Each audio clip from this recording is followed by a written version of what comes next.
Ne nous laissez pas tomber, c'est ce qu'a demandé le président ukrainien aujourd'hui à l'Union européenne. En Bretagne, les ressortissants ukrainiens inquiets se mobilisent également pour leurs compatriotes. À Lorient, une partie de la communauté ukrainienne s'est retrouvée ce midi de manière informelle, histoire de se serrer les coudes et d'organiser l'aide humanitaire à l'échelle locale. Laurence Leray était sur place. Elles s'appellent Yena, Kira, Yulia, vivent depuis 2 ans, 3 ans ou 15 ans en Bretagne. Elles se connaissent depuis toujours ou depuis quelques jours. Ces femmes d'origine ukrainienne se sont retrouvées ce midi pour partager, échanger, s'épauler. On a des nouvelles tout le temps de tous nos amis. J'ai beaucoup d'amis à Kiev parce que j'ai fait 6 ans d'études à Kiev dans la capitale. Et toute ma promotion, tous mes amis de ma jeunesse sont restés là-bas, sont restés défendre leur pays. Les hommes, les femmes, les adolescents, les écoliers, aujourd'hui tout le monde sort dans les rues pour aider les militaires pour se battre. On a des vidéos, on a des messages de soutien. Mon téléphone, il est en permanence branché au chargeur parce que sinon il se vide.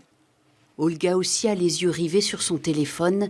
Ivan, son fils de 19 ans, est en ce moment même dans un bunker de Kiev.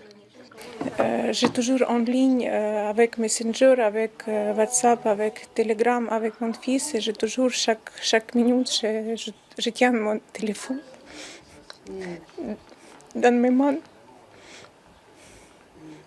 pour être en contact. Ce matin, il m'écrit un message, mais depuis à peu près 3 heures, je lui ai écrit, mais il n'est pas encore lu. Autour de cette table, les maris bretons se mobilisent également. Ils viennent d'organiser une aide humanitaire spontanée.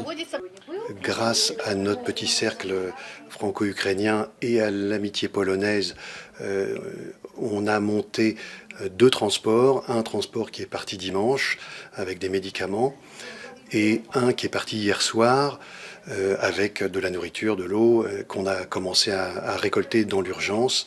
Voilà, chacun voulait faire quelque chose à son niveau.